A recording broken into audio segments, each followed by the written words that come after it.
Senhoras e senhores, maninhos e maninhas, está começando um podcast muito especial com o meu querido amigo, meu querido maninho, que tem tudo a ver comigo, porque ele se amarra numa merendinha. Eu também, o nosso querido professor, mestrando em História, fundador do Instagram História Inteligente, e não é à toa que eu tô aqui com um cara super inteligente, meu querido Fábio! Beleza, mano? Fala, Márcio, tudo bom? Agora vai! E aí, tudo bom, Márcio? Saudade, hein? Tudo bom, saudade do que a gente não viveu. O Fábio já esteve aqui com a gente e agora ele está de volta nessa homenagem a Manaus de 353 anos ou não tem o registro. Bora começar logo com essa curiosidade que todo mundo... eu fiquei assustado quando você me contou. Explica direito. Essa data, documentalmente, vamos dizer assim, não existe um documento que diga que Manaus realmente foi fundado no dia 24 de outubro? Isso. Me conta a história, me conta a história. Bom, o que fizeram? Manaus está completando 353 anos, correto? Uhum. Só que nem sempre foi assim. Não se tem um consenso entre os historiadores de que Manaus realmente tenha sido fundada em 1669. Porque assim, como é que Manaus surge? Ela surge como uma comunidade formada por diferentes tribos indígenas e alguns soldados portugueses ao redor do Forte de São José da Barra do Rio Negro. Só que não se tem o ano exato da fundação dessa comunidade e nem do forte. Até porque não existiu uma ordem expressa dos conquistadores portugueses de se construir uma comunidade ao lado dessa construção militar. Diferente, por exemplo, de Belém, na qual você tem uma ordem escrita da coroa portuguesa autorizando, além da construção do Forte do Presépio, da cidade de Nossa Senhora de Belém do Grão-Pará. E, Fábio, eu cantava uma musiquinha do Pinduca que era assim, 1848, no Amazonas, Guilherme Valente fundou a cidade de Manaus, que o mundo consagrou em beleza colossal. Essa história, então, no 1848 não existe. Não, é até interessante a gente analisar essa música, porque que é 1669 e 1848. Isso. É aí que entra a grande questão. Quem seria o Guilherme Valente? Teria sido o militar que fundou Manaus. Não se tem nenhum documento oficial comprovando isso, de que Manaus foi fundada por ele. Mas ele existiu. Ele existiu. E o 1848 dessa música já é de outra data documentada, que é o 24 de outubro de 1848, que é quando a vila de Manaus é elevada à categoria de cidade. E com outro nome, Cidade de Nossa Senhora da Conceição da Barra do Rio Negro. Eita, então não é fundação. Não é a fundação de Manaus, é a elevação da vila à categoria de cidade. E olha só, a confusão era tanta que em 1969 as autoridades comemoraram 300 anos da cidade. 1669, 300, 1969 foi o ano do tricentenário. Mas olha a bagunça, em 1998 comemoraram os 150 anos de fundação da cidade. Mas peraí, se estava com 300, comemoraram 150? Isso. Como, Fábio? Porque em 1969 fizeram a conta de 1669. Certo, dava 300. Dava 300. Já em 1998, as autoridades contaram a partir de um evento documentado, que é a elevação da vila à categoria de cidade. Que é de 1848. Isso. Aí dá menos, dá 150. 150. Qual foi a solução para resolver essa bagunça? Os historiadores, depois de alguns estudos, fizeram o seguinte. Temos uma data que aparece em documentos só do século XIX. E nesses documentos nem dizem qual é a fonte dessa informação. Tá, vamos pegar 1669. Mas não tem dia e ano. O que tem de documentado de uma data comemorativa? O 24 de outubro de 1848. Pegaram o ano de 1669 e o dia e o mês de 24 de outubro. E criaram a data do aniversário de Manaus. Que dá 353 anos. 353 anos hoje, isso. Caramba, então a gente vem acreditando em algo que dá realmente, oficialmente... Isso, é uma invenção de tradição. Geralmente os estados, politicamente, para criar uma tradição... um emblema da cidade, eles criam essas tradições. Isso não é exclusivo de Manaus. Nós temos outros lugares, por exemplo, ritos da família real inglesa, por exemplo, que a gente imagina que são, desde o início da Idade Média, foram criados no século XIX. Isso é comum em outras partes do mundo, essas invenções de tradição. Fábio, bora lá. Hoje a gente sabe que Manaus teve um período ali no final ali, no início do século XX, ali, 1900 e pouco, com a borracha. E aí trouxe muitos milionários. Manaus viveu a Singapura de hoje, né? Manaus era uma Singapura em 1909, por ali, eu acho, que é quando começa o ciclo da borracha. Conta para mim, como era esse contexto? Como era Manaus nessa época? Era tipo assim, o cara mandava lavar roupa lá na Europa mesmo, os filhos dos riquinhos iam estudar na Europa. Como era essa burguesia dessa época e também a pobreza nessa época? Ah, com certeza. A Manaus do início do século XX, totalmente diferente da Manaus de 1850 até 1880. Só para a gente ter ideia, a maioria dos viajantes que vieram aqui em Manaus, até o advento da borracha, nossa, eles detestaram a cidade. Eles fizeram descrições as piores possíveis. Ruas esburacadas. Já era nessa época as ruas? Ruas esburacadas, animais pastando no meio da rua. Um comércio bem ruim mesmo, sem variedade. E, claro, uma população bastante rarefeita. A cidade só vai ter uma população realmente bem... Como eu posso dizer... Mais socialite, mais rica? Não, mais encorpada, assim, por volta do final do século XIX, porque antes a população era bastante diminuta, a população de Manaus. Mas eram pobres nessa época? Manaus, a população era mais pobre? Sim, a maior parte da população. Até mesmo na época da borracha, porque, assim, o auge da borracha, o boom da economia, ele não foi para todo mundo. Uhum. Só a burguesia mesmo que vai usufruir das benesses desse período. Mas era a população que já vivia aqui que ficou milionária ou os milionários vieram para cá e ficaram mais milionários com a borracha? Tanto um como o outro. Nós vamos ter alguns comerciantes de longa data aqui que vão enriquecer com o comércio e nós vamos ter muitos estrangeiros também que vão enriquecer com esse comércio da borracha aqui. Por exemplo, só um dado, no início do século XX, a maior colônia estrangeira em Manaus era de portugueses. Viviam numa população de 50 mil habitantes, 10 mil eram portugueses. Nossa. Eles vinham trabalhar no comércio, no varejo. Tinha padaria em tudo que era esquina. Sim, padarias portuguesas. Eles cuidavam do comércio, das casas aviadoras e tudo mais. E também nós tivemos outras colônias. Por exemplo, a colônia inglesa, apesar de ser pequena, em 1903 tinham 75 membros, mas ela deixou suas marcas. Por exemplo, foi graças aos ingleses que o futebol foi introduzido aqui em Manaus. Eu vi uma história, conversando com o Chicão, que eu já convidei ele para vir aqui comigo. O Chicão é produtor de cinema, e o Chicão estava me contando que eles descobriram uma tribo, que essa tribo jogava bola com as seringas, com as bolas de borracha. Isso. Sabe onde ficava essa tribo? Onde? Lá perto de Tefé, na minha cidade. Olha. E ele contou que eles foram fazer esse documentário lá. E quando chegaram, descobriram que... E ele até brincou, mas ele falou sério. Ele disse, há uma grande possibilidade do futebol ter sido inventado pelos índios aqui na Amazônia. Sim. É real essa parada? O Colombo, quando ele chegou à América Central, ele também viu indígenas jogando um jogo semelhante ao futebol com essas bolas de borracha. Caramba! Olha que legal, cara. Que legal. Sim, aí essas famílias muito ricas, tinha mesmo... Conta uma curiosidade. Tinha essa parada mesmo de mandar lavar roupa lá não sei aonde? De estudar fora também. Uhum. Sim, até 1909, que é quando ainda não existia universidade aqui, era costume as famílias mais abastadas mandarem seus filhos estudarem fora, geralmente na Europa, em Lisboa, Paris. E elas esperavam que os filhos se especializassem em determinadas áreas para vir administrar os negócios da família quando eles voltassem. Mas nem sempre era o que acontecia. Pô, chegava lá na Europa tudo top, mano. Isso. Vou voltar pro meio do mato. Era isso? Era isso mesmo. Esses jovens, eles refletiam, porque, poxa, eu entrei em uma ambiência totalmente diferente do ócio produtivo, do espírito da burguesia, e ter que voltar para administrar os negócios da família na selva amazônica. O que era o ócio produtivo que tu fala? Escrever, principalmente.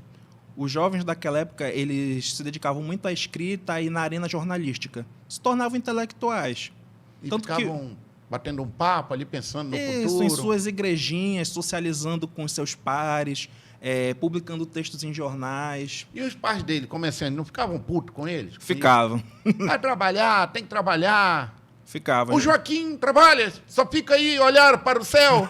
Isso mesmo. A gente tem registro de alguns autores que falam sobre essa agonia de ficar na selva enquanto eles poderiam estar nas grandes capitais mundiais, como no Rio de Janeiro, em Lisboa, Paris, produzindo e sendo reconhecido. Fábio, Rio de Janeiro era a capital do Brasil, né? Isso. As pessoas vinham como para cá, cara? Naquela época, assim, ainda não tinha avião. Navio. Vinha um navio, então era meses para chegar aqui. Sim, meses de viagem. Agora imagina mandar o filho daqui para a Europa. Ah, Custava muito. muito. Era muito o quê, assim? Custava tanto, só para a gente ter uma ideia, que mesmo os filhos de famílias abastadas, às vezes eles tinham que recorrer a subsídios do Estado para poder completar seus estudos na Europa. Porque sem essa ajuda estatal, mesmo com toda a renda da família, eles não conseguiriam concluir seus estudos. Nossa, então era muito caro. Sim, era um investimento pesado, porque, por exemplo, nós tivemos famílias aqui que formaram gerações de médicos fora do país. Família em que o pai era médico, o filho se formou em medicina, depois foi se especializar em Paris. Uhum.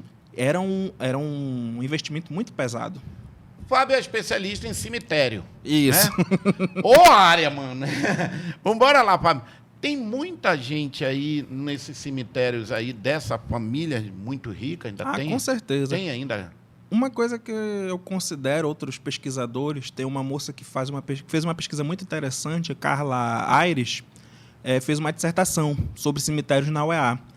Cara, o São João Batista é uma reprodução de Manaus do final do século XIX e no início do século XX. Por quê? Ele reproduz aquela cidade. Você entrar no São João Batista, pelo Boulevard, quem está enterrado naquela avenida principal?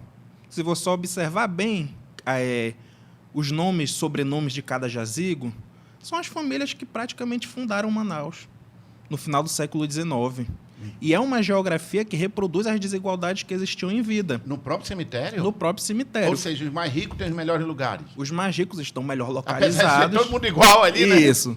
Os mais ricos estão melhores localizados e possuem como símbolo de poder e riqueza os seus monumentos funerários, que só eles podiam pagar esse tipo de obra. Era muito caro fazer. Sim, com certeza. Mas era caro o quê, Fábio, assim, hoje? O cara, tipo, 100 mil reais uma catatumba? Sim, sim. Caramba.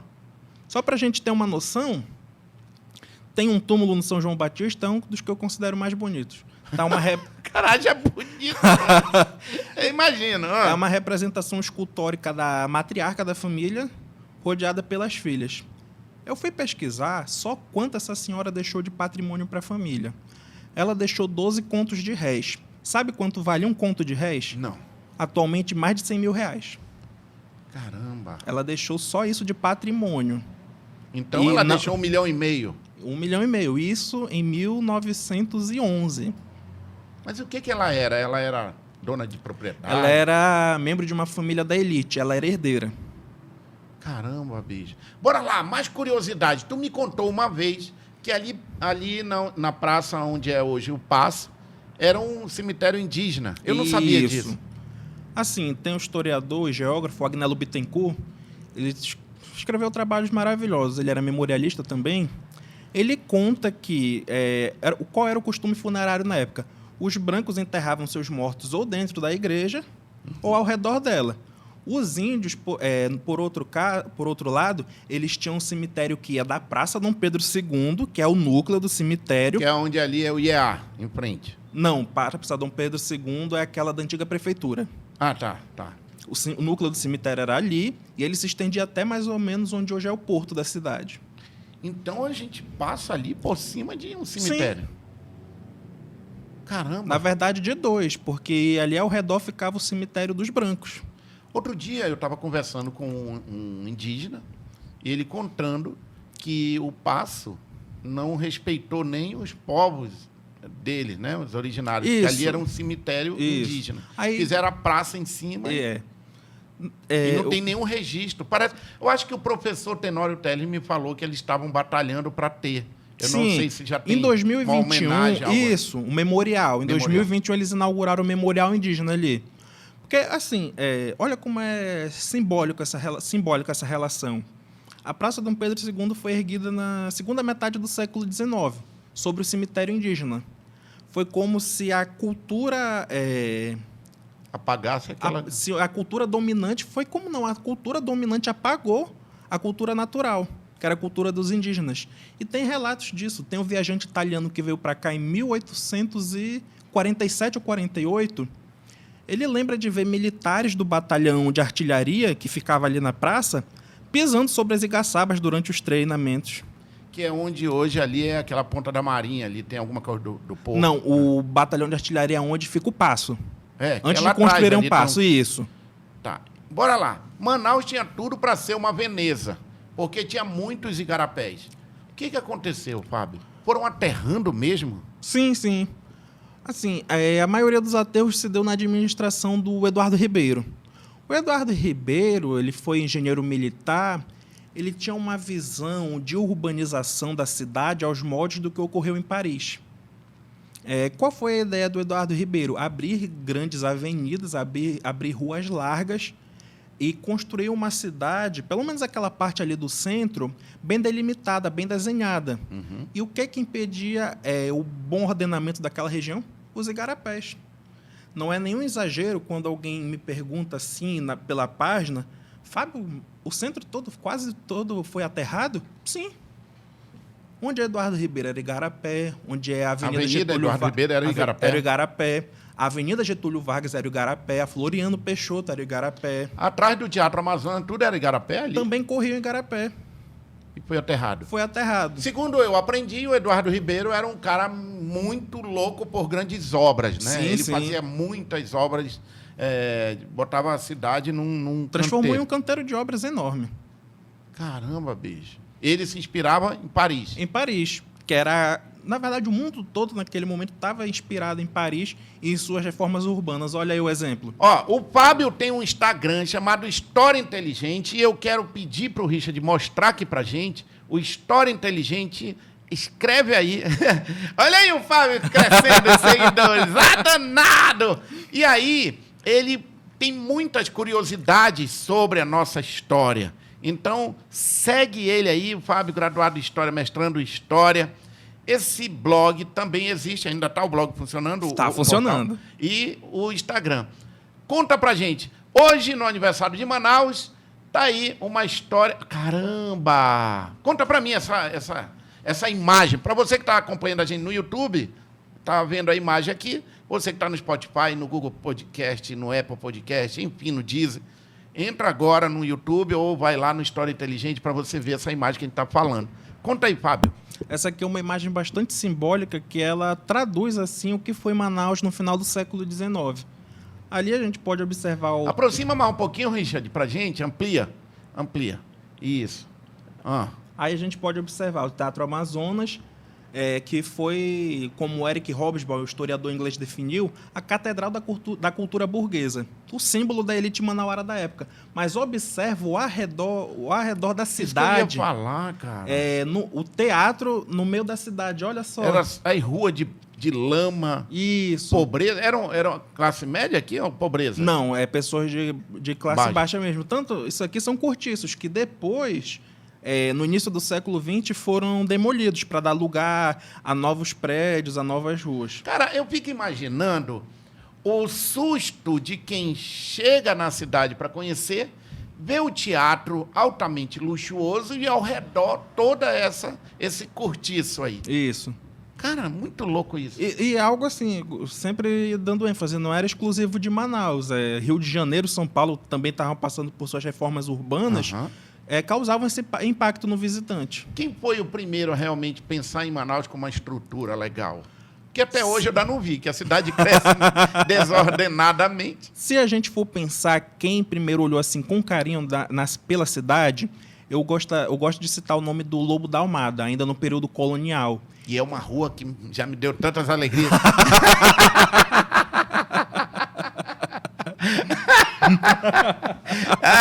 Eu sei que vai ter um monte de gente correndo no Google agora escrevendo Lobo da Almada deu alegria pro Mário, sabe o que é? Até que um dia uma me reconheceu, eu disse, tá aqui, eu digo, não, foi embora. Sim, me conta, o Lobo da Almada era o quê? O Lobo da Almada, ele foi governador da capitania de São José do Rio Negro. Eu pensei que ele era um festeiro. Não, que é isso.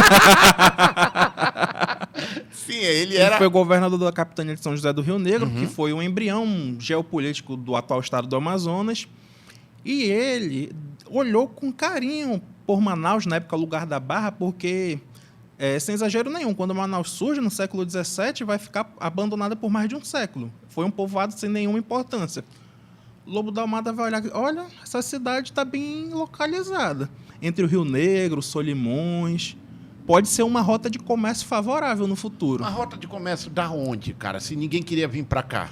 Não, o comércio entre Belém, comércio entre outras regiões, ele já estava com essa visão. E também ele observou que a localização facilitava a defesa contra possíveis invasões estrangeiras, porque estava na embocadura de 2 rios. Bora falar de arte, alegria, cultura. Tem mais aqui, peraí. Que é? Qual é essa esquina? Tem muita curiosidade no Instagram do Fábio. É o que eu estou fazendo há um tempo agora, pegando registros antigos e mostrando o que tem hoje. Olha, do lado da igreja ali de São Sebastião. Isso, aquela rua ali, essa esquina é da 10 de julho com a rua Tapajós. Aqui em cima, em 1858, ainda não tinha igreja. Já tinha urubu, mas tinha urubu nessa época. Urubu porrudo, urubu rapaz. fazendo a limpeza. O urubu com os gogó grande ali. Sim, e esse terreno era o quê? Conta aí, Fábio. Era um terreno particular, porque o Largo São Sebastião, antes de virar o largo, ele era uma rocinha. Ele era propriedade particular de um militar, de Antônio Lopes Braga. E ele...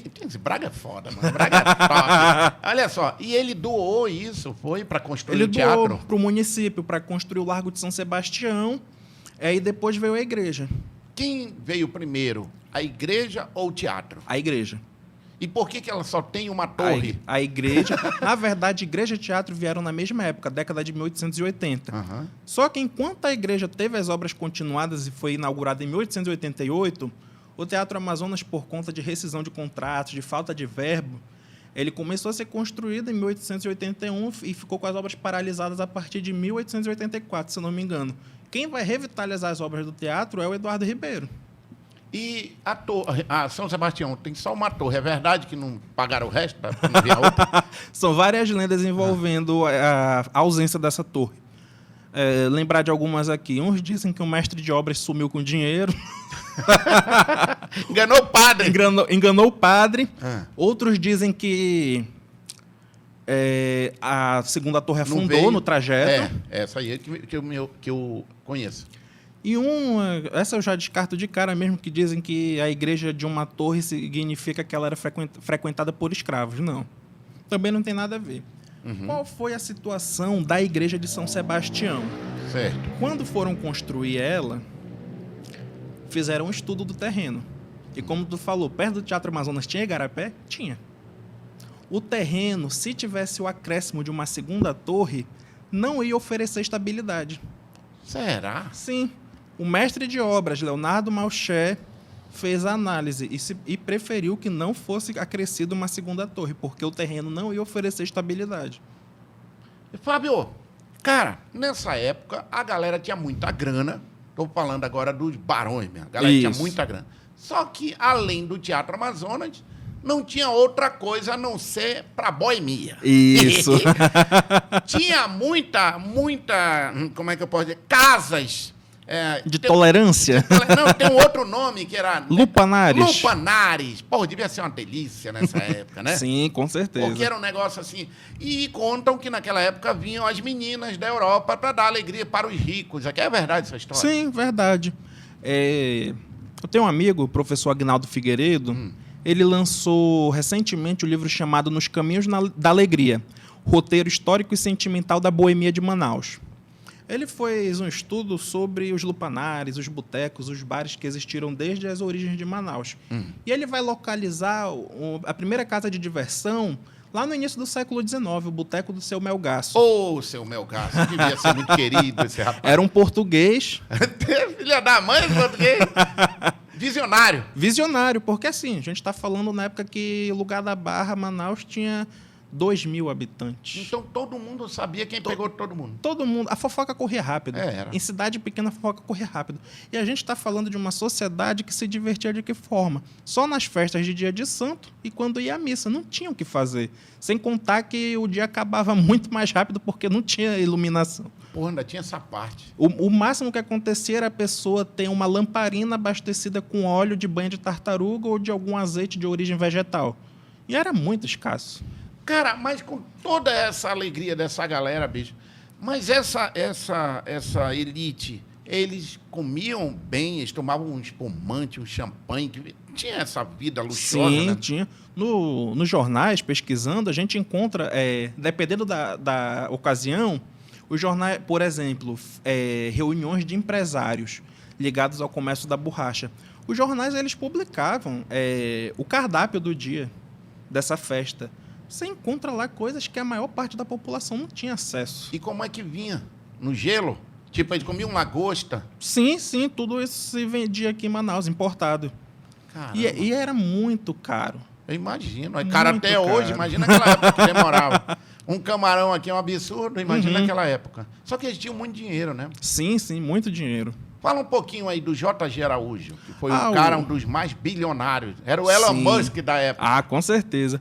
O Joaquim Gonçalves de Araújo, ele foi um empresário que ele chama atenção até hoje, porque ele foi um dos poucos que sobreviveu à crise da borracha. Quando a galera foi embora, a borracha foi embora. Quando uma parte dos empresários foi embora, se mudou de cidade ou simplesmente desistiu do ramo comercial, o JG de Araújo ele diversificou a sua empresa.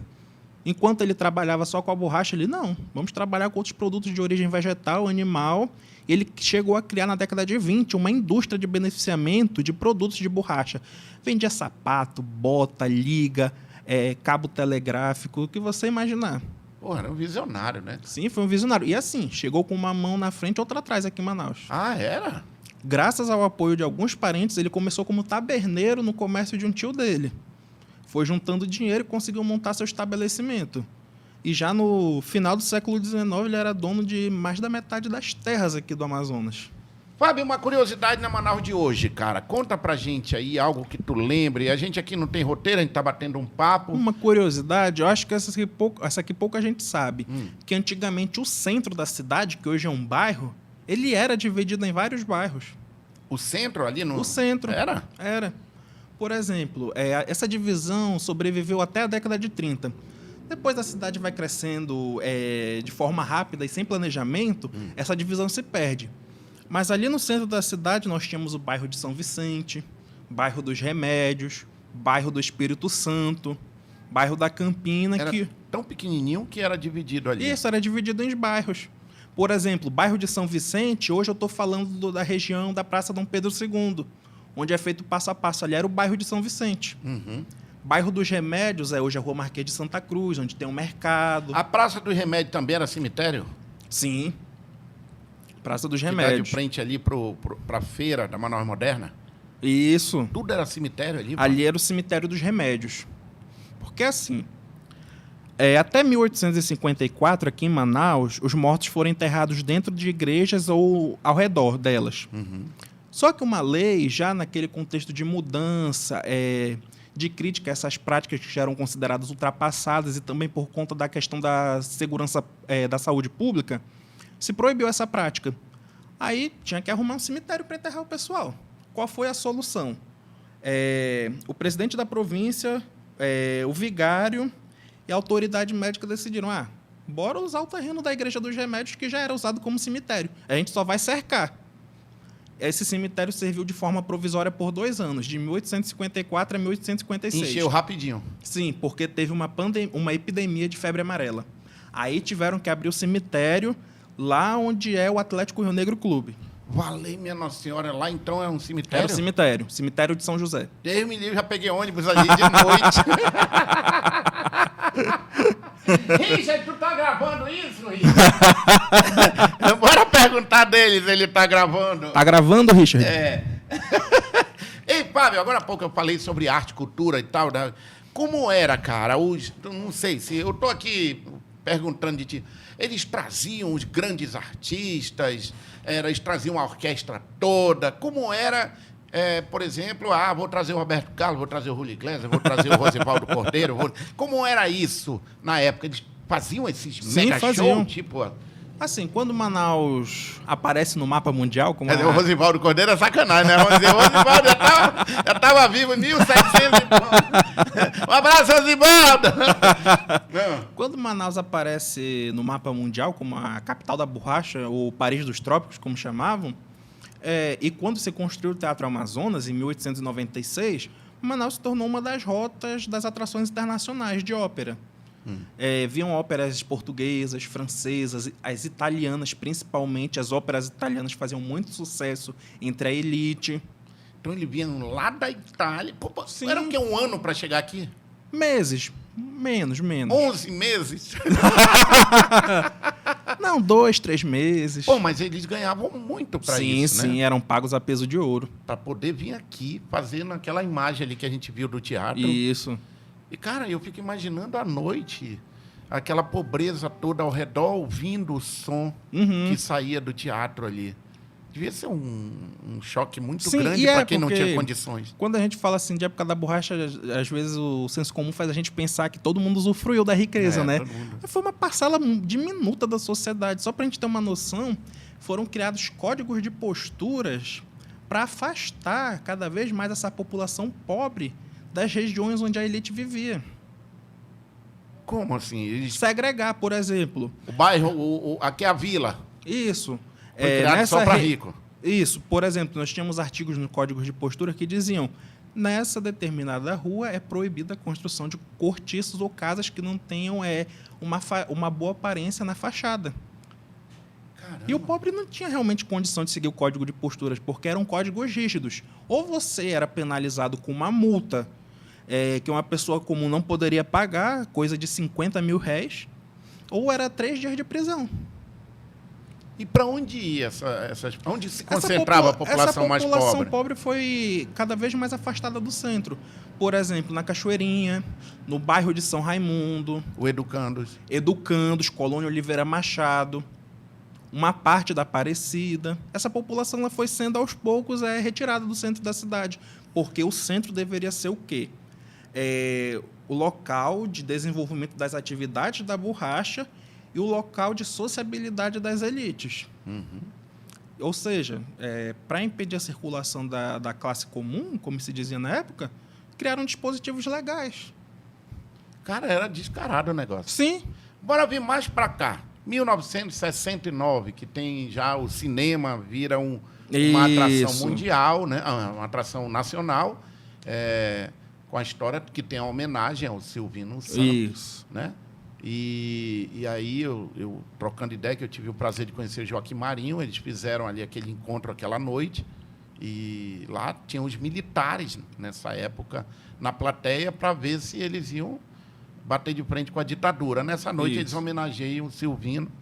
E bora falar um pouco dessa época para cá, com a criação do Clube da Madrugada, né? Aquela história toda. Aí vem a expansão dos cinemas. Fala dessa Manaus, Zona Franca. Faz um resumo para a gente, Fábio. Manaus, a partir da década de 20, ela vai entrar na fase da crise. Décadas antes, as sementes de seringueira tinham sido contrabandeadas para colônias inglesas na Ásia. Essas seringueiras floresceram nessas colônias e foi uma produção planejada. Produziram borracha em larga escala em um preço mais barato que o nosso. Obviamente que a gente perdeu. Na concorrência do mercado, a borracha asiática ela conseguiu tomar a preferência da borracha amazônica. E Manaus vai ficar em situação de crise econômica, vai ficar estagnada até a década de 60. Sem mentira nenhuma. Sem exagero nenhum. Fazendo pesquisas em jornais, em documentos oficiais, só para a gente ter uma ideia, na década de 50, a cidade arrecadava 2 e devia 10. Era assim que funcionava. O funcionarismo público vivia no vermelho, com os pagamentos atrasados. Caramba! A cidade vivia em de crise. De 1920 a 1950, Manaus não rendia nada. Não rendia nada. Não rendia nada. A cidade, que foi uma das primeiras a ter energia elétrica, estava vivendo com racionamento de energia elétrica. Tipo, de tal hora vai ter energia elétrica. Depois, a cidade ficava na penumbra completa. Primeira universidade do Brasil, né? Isso. Verdade essa história? Verdade. Porque, assim, vamos falar dessa curiosidade. Até 1909, quando surge a Universidade de Manaus, que é a atual UFAM, o que nós temos de curso superior no Brasil? Faculdade de Direito no Rio de Janeiro, em São Paulo, no Recife e na Bahia. E também Faculdade de Medicina. Estou falando de quê? Faculdade. Um único curso. Quando a UFAM surge em 1909, ela era uma universidade, porque ela oferecia mais de um curso no seu quadro de formação. Tinha Direito, Odontologia, curso de parteira, de agrimensura. Ela foi, de fato, a primeira universidade. Em 1909, a borracha está crescendo, Isso. aí muitas famílias já não mandam o moleque estudar lá na Europa. Isso, já estuda na UFAM. Já estuda na UFAM. Mas mesmo assim era caro. Era caro. Ou já era pública, era Não, grátis? era caro. Era caro. Caro. Poucas pessoas tinham condição de adentrar numa universidade ainda. Com a universidade aberta, atrai mais gente para Manaus? Sim. Filhos do interior que vêm estudar? Sim, sim. Aí o que começou a acontecer? O filho da elite só fazia a formação na UFAM e depois, se ele quisesse, fazer a especialização no exterior. Fábio, aí volta. 1950, Manaus vivia no vermelho, de 1920 a 1950. E aí Isso. vem a história da Zona Franca. Isso. Em 1957, já deputados federais amazonenses já tinham pensado em algumas alternativas de como superar a crise. Com a Constituição de 1946, graças a uma emenda do deputado federal Leopoldo Pérez, concedia 3% do que era arrecadado no país em benefício da região amazônica. Mas aqueles 3% de ajuda não estavam sendo suficientes, tanto é que o Estado continuava vivendo no vermelho. Qual foi a solução? O deputado federal Francisco Pereira da Silva, ele teve uma ideia, ele observou, fez um estudo sobre Manaus e pensou, poxa, a cidade tem todas as condições de funcionar como uma zona de livre comércio, com impostos muito abaixo do mercado. E, obviamente, que um lugar com um imposto baixo vai atrair empreendimentos. Ele pensou, tem tudo para ser uma zona franca. E foi criado. Ele era deputado daqui? Deputado federal pelo Amazonas, Francisco Pereira da Silva. Ele foi criada a Zona Franca, só que ela não foi regulamentada até 1967, que é o ano em que ela vai ser, de fato, implementada. Nós ficamos urrando de novo. Não, e a partir de 67, Manaus renasceu. Sem exagero nenhum, Manaus renasceu a partir de 67 com a Zona Franca. Só para a gente ter uma ideia, eu te dei aquele dado, né? Um dia desses. Puxa mais o microfone. Aí. Te dei o dado naquele dia, né? 1950, população de 139 mil habitantes. 1970 e 80 já tinha triplicado isso, por conta da Zona Franca. Caramba! 10 anos virou... 10 anos veio muita gente de outros países e de outros estados trabalhar no Amazonas. Fábio, para você que tem uma visão de história, de ver Manaus se lascando, melhorando, se lascando, melhorando, se lascando. E hoje, com toda essa história que está aí, Manaus tem sim condições de não depender somente da Zona Franca. Eu sou um defensor da floresta em pé, porque eu acredito que a floresta em pé, o distrito funcionando, a floresta permanece Sim. em pé, diferente do que muita gente prega, né? Eu fui ler sobre isso, eu preciso me defender a nossa região. Mas, no entanto, a gente acaba entendendo que o Amazonas tem outras saídas. Sim. Por exemplo, o turismo, para o próprio cinema mundial, né? Aqui a gente poderia ter locações. Eu tenho certeza que muita gente pelo mundo afora adoraria filmar na Amazônia. A outra saída também é o que agora muito está na moda, o biocosmético, né? De trazer indústrias para cá, que com certeza teria um selo ali produzido na Amazônia, gerando emprego na Amazônia, usando os recursos da Amazônia. Como é que tu vê essa história acontecendo? Tu acha que Manaus precisa procurar realmente parar de depender da Zona Franca? Ou dá para perder a Zona Franca e se sustentar com outra coisa e a gente ficar se lascando e subindo, se lascando e subindo?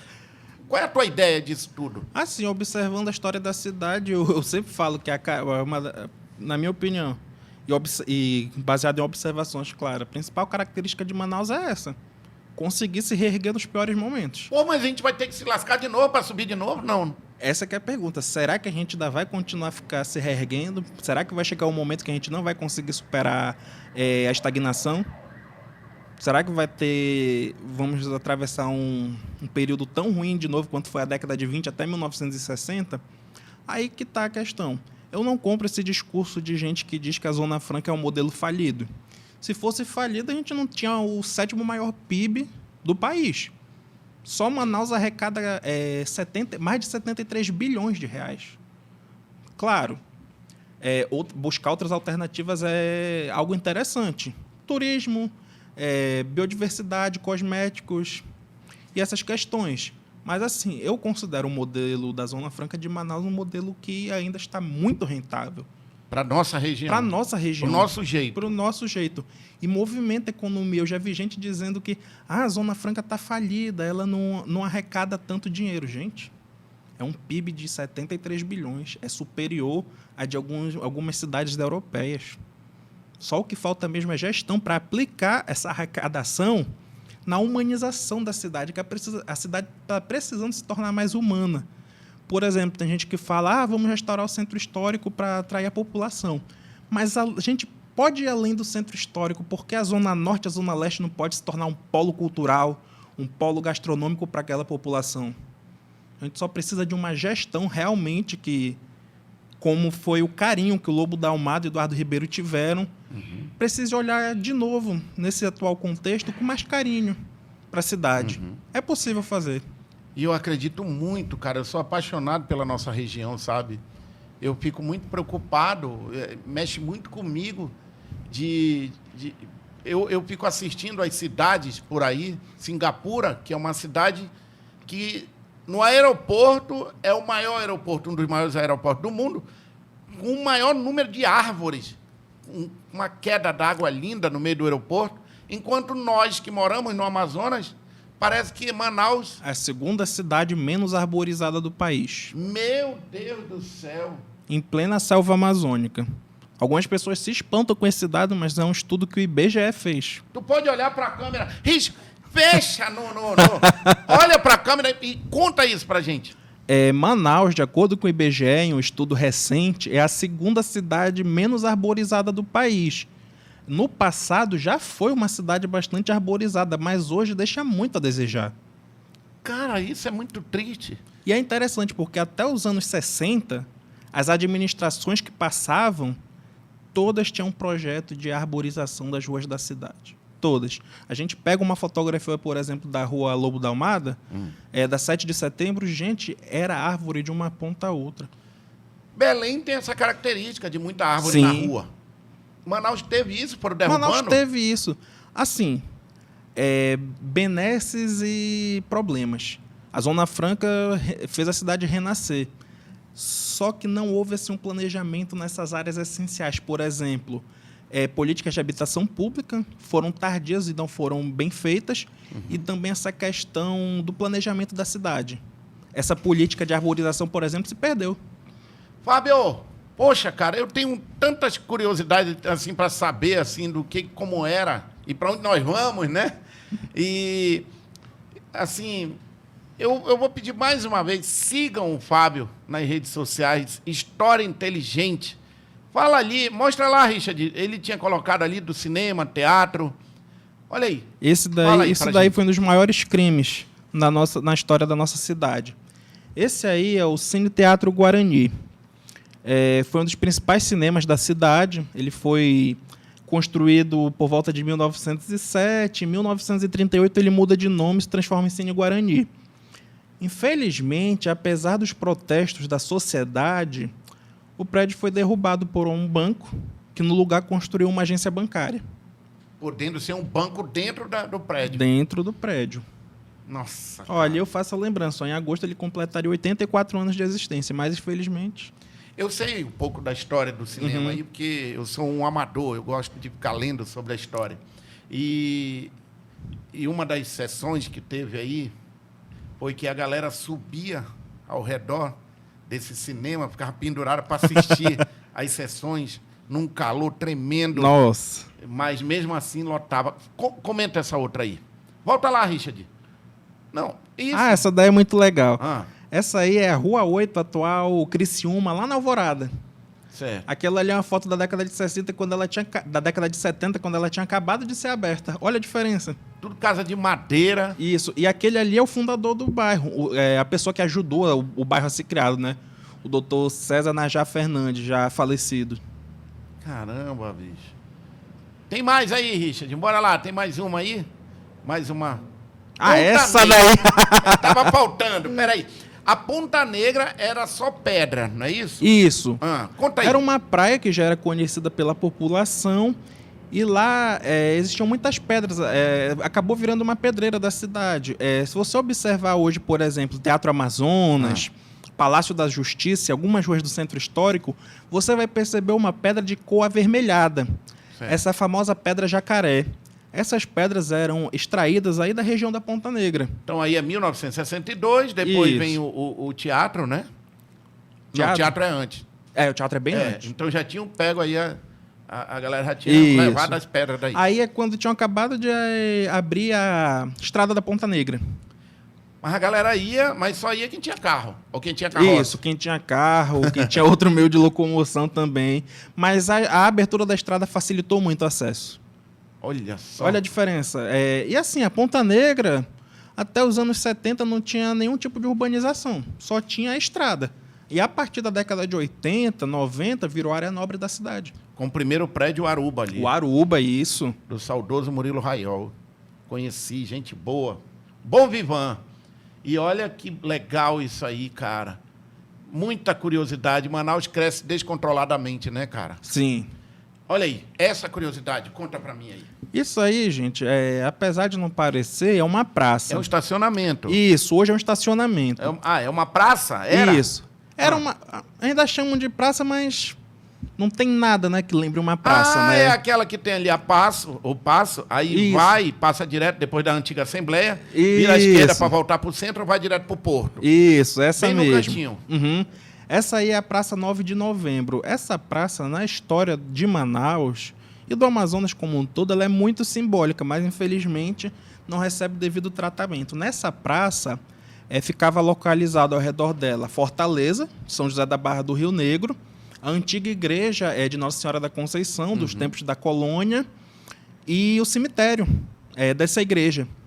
E foi nessa praça, nessa pequena praça, que a população do lugar da Barra aderiu à independência do Brasil, em 9 de novembro de 1823. Um ano depois. Um ano depois, por conta dessa dificuldade de comunicação. Meu Deus do céu. Um ano depois souberam que o Brasil estava... Isso. E souberam porque a notícia veio de Belém. A notícia veio do Rio, foi para Belém, e de Belém chegou a Manaus. Ainda bem que deu tempo. Cara, tem mais uma curiosidade, Fábio? Tem alguma que tu queira tá lembrando aí? Márcio, isso aqui é muito legal, cara. Olha aí, tá. olha que bonita essa foto. Lembrei de uma aqui. Conta. O nome Manaus. O nome de Manaus. Era Manaus. Manaus? Não era Manaus? Conta aí. Fazendo as pesquisas, primeira coisa que a gente já descarta a cidade não era Manaus. Não existe nenhum documento de época com essa grafia, Manaus com acento agudo no O. Não existe. A cidade era Manaus mesmo, com acento agudo no A. Mas nem sempre foi Manaus. Manaus vai surgir no século XVII como lugar da Barra. Vai ser lugar da Barra até 1833. Em 1833, o lugar da Barra vira vila, com o nome de Manaus. Quando essa vila é elevada à categoria de cidade em 1848, muda de nome. Vira cidade de Nossa Senhora da Conceição da Barra do Rio Negro. O nome era tão grande que no documento abreviava Cidade da Barra. E quem nascia ali era o quê? Nossa Nossa Senhora Sense Barrense do Rio Negrossense. Aí, quando vem a mudança? Em 1856, um deputado da Assembleia Provincial, João Inácio Rodrigues do Carmo, ele vai propor um projeto. Vamos mudar o nome da cidade da Barra para a cidade de Manaus. Por quê? Manaus foi o nome de uma das tribos mais fortes aqui da região, de índios bastante destemidos, que habitaram essa região. Por que não homenageá-los? E a Assembleia aprovou, em 4 de setembro de 1856, a cidade muda de nome. E a gente pega o documento da época de 1856, a população adorou o nome. Passou comemorando um dia depois que a cidade mudou de nome, soltando fogos pelas ruas, pelas então praças. Todo mundo aguentava mais o nome comprido. Não era? Isso. Aí, desde 1856, cidade de Manaus. Aí, outra questão. Como se escreveu o nome da cidade ao longo do tempo? Nos documentos de época, eu encontrei as 3 formas sendo utilizadas ao mesmo tempo. Manaus com U. No mesmo texto? No mesmo texto. O cabeçalho estava escrito Manaus com U. Um artigo do texto estava escrito Manaus com acento agudo no A e com O. E no outro, Manaus com acento agudo no U. Aí, para resolver essa bagunça, em 1937, vai se definir o quê? Que o nome da cidade vai ser escrito Manaus com U. Só que só 2 anos depois que isso vai ser efetivado. A partir de 1939, se escreve Manaus com U, como a gente escreve atualmente. Uhum. Aí, em 43, vai ter uma reforma ortográfica que ela vai sedimentar, ela vai acabar com a questão de vez. Vai ser Manaus com U e pronto. Aí ficou. Ficou. Antes de a gente terminar, uma curiosidade sobre merenda. Quicão, que é uma coisa que tu gosta e eu também, que é muito cara da gente, né? Isso. O quicão foi criado aí, conta a história. Ah, muito linda a história do quicão. Uma iguaria total. Uma iguaria, eu acho. Uma iguaria. Olha como 2 gordos elogiam.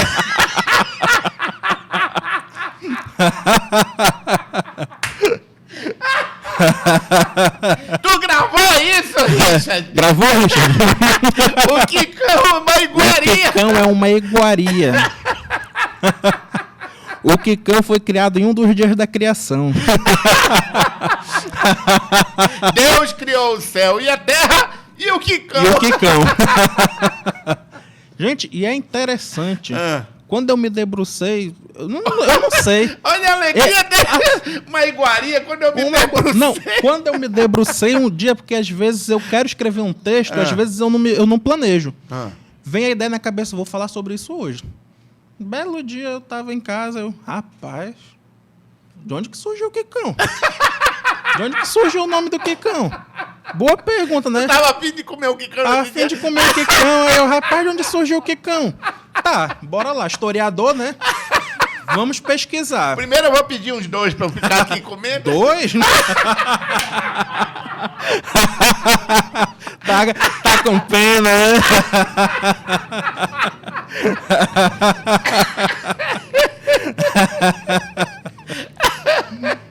Eu tenho um amigo que ele é gordinho, ele fala assim, pense numa alegria, pense no marketing, pense numa sacada quando criaram 4x salário por R$10.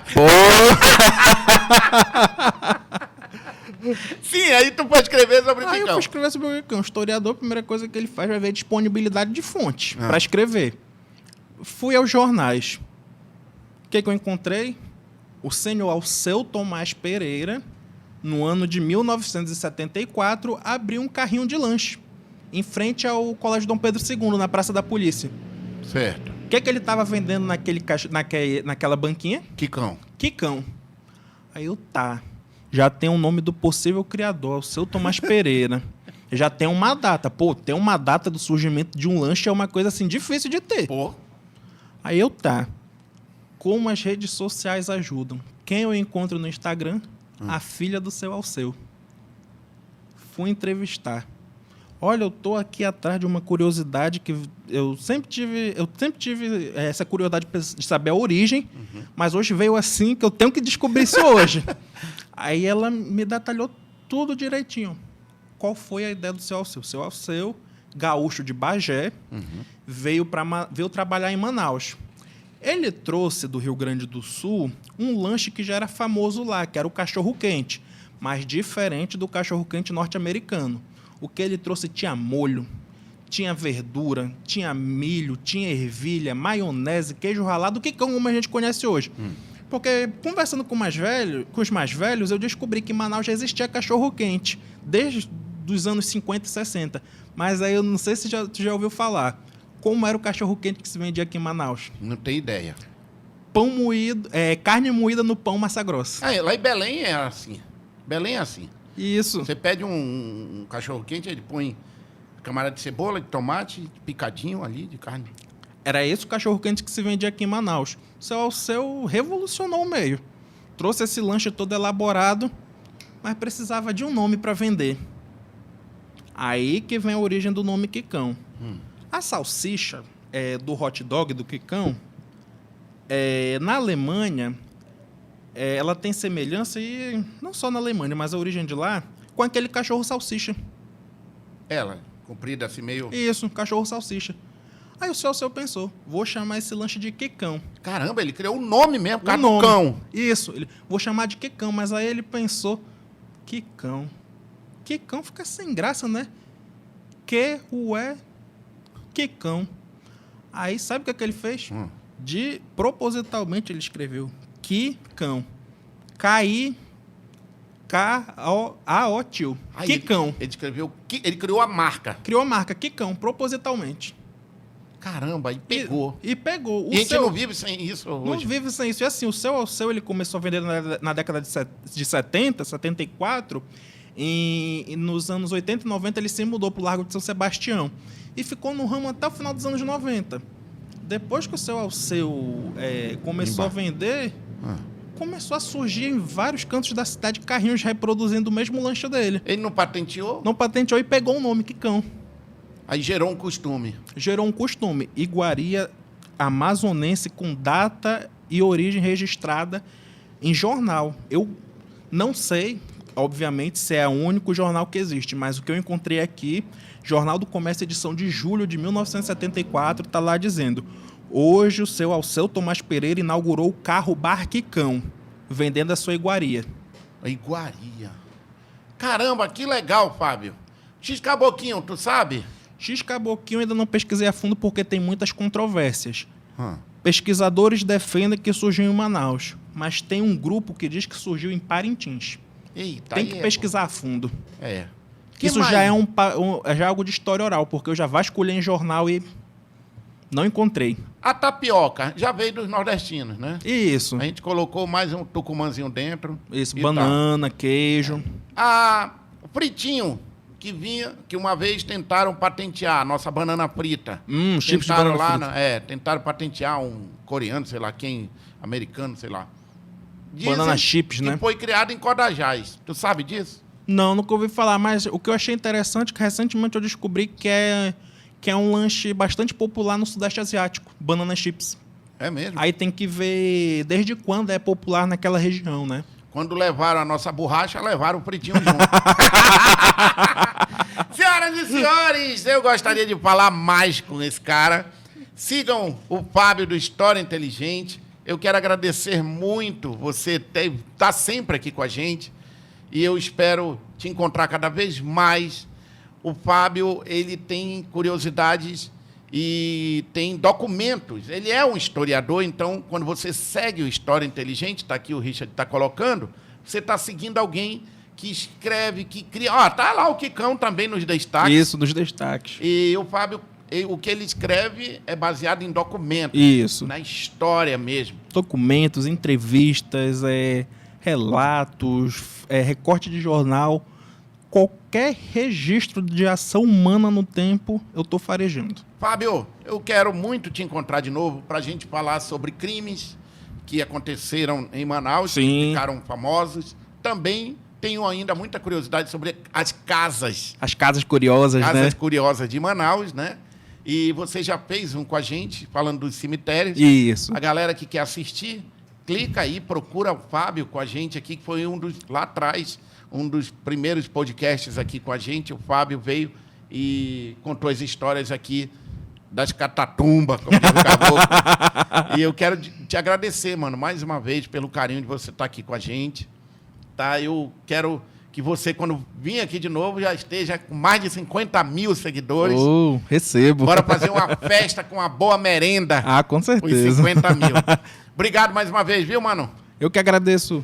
Manda um abraço para tua mãe, que ela que deu o nome, deu a origem, o Fábio. Isso. Deu também o nome, a origem do blog. Do blog. 2013. Mãe, vou criar um blog. O que tu acha? Um nome chamativo. Ela... História inteligente, filho. Pode colocar. Pense num conselho bom de mãe. Episódio 24. Episódio 24, legal. E ele veio aqui. E agora nós estamos no episódio 90 e alguma coisa. Uau! Senhoras e senhores, a gente se encontra no próximo episódio de mais um Lezeira Podcast. Obrigado, sigam História Inteligente. Sou o Márcio Braga e esse aqui é o Fábio, que descobriu como é feito. Tchau.